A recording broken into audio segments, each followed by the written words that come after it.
right, so we talked about this yesterday a little bit and decided, all right, let's get right down and crystallize a big question that's facing one of our teams that is messing around and acting like they're the best team in their conference, and that is the Detroit Pistons. Pistons, and we're at the midway point of the season. I don't know if there's any other way to put it than the first half has been nothing but, it's been a resounding success, has it not? It has been. They're on pace to win 62 games, which is incredible. Mm-hmm. The growth of this team from 2 years ago to last year to now is amazing. And J.B. Bickerstaff and Trajan Langdon have done an amazing job of cobbling things together. And really, it's not even cobbling. The growth they've gotten is from the players that were on the roster.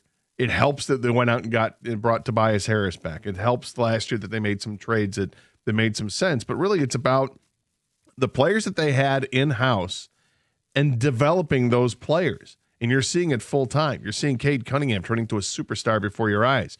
Jalen Duren turning into perhaps an all-star before our eyes. And other guys improving their game. So I really love what we've seen out of this team. It's been an excellent transformation to this point.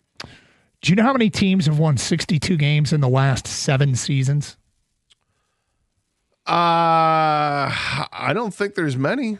4. In the last 7 NBA regular seasons, 4 teams have won 62 or more games.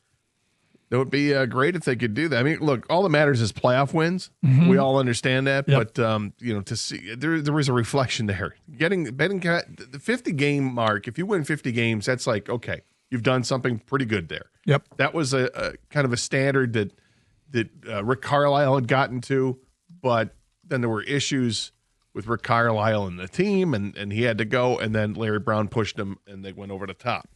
It's a nice benchmark to get to. If you can get to 60, that's rarefied air. Yep. And look, I am waiting for that postseason stamp of validation, because that's you're right. That's really all that matters.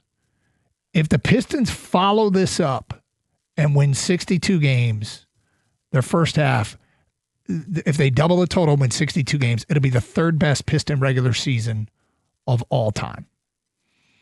The 2005-2006 Pistons team won 64 games, and one of the bad boys teams, the 88-89 team, won 63 games. We're staring down the barrel of reaching a mark that is, a stamp that is often associated with greatness. But the question is, do they need more? Guy called yesterday and was adamant about them getting aggressive right here, right now, and adding to this roster. And his reasoning is the teams that are in a trail position currently in the East are going to add to their rosters. Pistons have a relatively healthy 5.5 game lead as the number 1 seed in the East. It's a valid point. Like, I think in particular the case of teams like the Knicks and Toronto, like Boston has a player that can come back and help them a lot, and they could just sit and wait for the return of Jason Tatum. The Knicks and Toronto are teams in a trail position that might be looking to add. And I've seen more rumors of Toronto, I guess, than the Knicks. Maybe I'm looking in the wrong places, but it's a valid point. Like, nobody's just going to sit there and go, you're the best team in the East, and we'll just sit here and be fodder for you. Right. So, but it's a tricky situation, because when you talk about any big move that they make involves almost assuredly Tobias Harris, because of his contract. It's so big, so to get a quality player back, you have to match contracts and come close. And Tobias would almost assuredly be involved in any trade. And quite frankly, he's playing like a guy who does not want to get traded, and making very tangible difference on the court, and I think the intangibles off the court.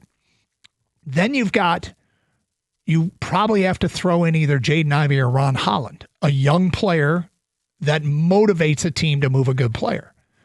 And you're probably going to have to throw in a future first-round pick, which is fine. I think that's easy to part with, given what the NBA draft is and given where you expect to be drafting. So it's not going to come cheap. There's really, the way we see it, 3 things you can do. You can make that big move with Tobias, Ivy or Holland, and a number 1 pick.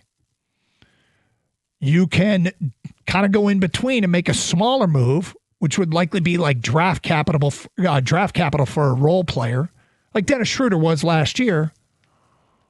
Or you can roll with this crew and say, I like the way they're playing. I think it's real. I think they are the best team in the East. And I don't want to mess with the chemistry. And if you roll with this crew, where do you even strengthen your case for the best team in the East? You strengthen it through continuing to allow patience to let Jaden Ivey turn into the shooter and the player he looked like he was turning into last year before he got hurt. Ron Holland has a very high ceiling, and there's no question he's got some dog in him. And maybe a Chaz Lanier or Dennis Jenkins, like they're players that can contribute and get better moving forward. I think Asar's game on the offensive end is something that still has a lot to give. So there's if you stick together, it's not like you don't think you're going to get better. There are reasons to make a case that you will get better. So the Twitter poll is basically, do you make the big move, do you make the small move, or do you roll with this crew? Big move, Tobias, Ivy, or Holland and a 1. Small move, draft capital for a role player. Roll with the crew, you just don't break it up. 248-539-9797. What is the best move moving forward as we're moving in on 2 weeks to the NBA trade deadline? I want to get your thoughts on it. All right. Kang, big NBA guy, want to get your thoughts on it. And we want to talk to the people at 248-539-9797. Please feel free to vote on our Twitter poll at DuncanGator971. We can get in big move, small move, or roll with this crew. Comments will be read on the air, so make your vote and comment, and we will get to some of what you have to say, as this is Trajan Langdon's first crossroads moment. And you want to play the right card here in the best short-term interests with an eye on the long term. Like, if the whole sole purpose is to win the NBA title this year, you know, you can go for it. And future ramifications be damned. But it feels like this group is getting more out of it than they should, which speaks to a team chemistry and how the parts fit together. It makes this a very difficult decision. And I'm sure it's something that they talk about down there at the practice facility all the time. 248-539-9797. We'll get to you next. Vote and comment. 97.1.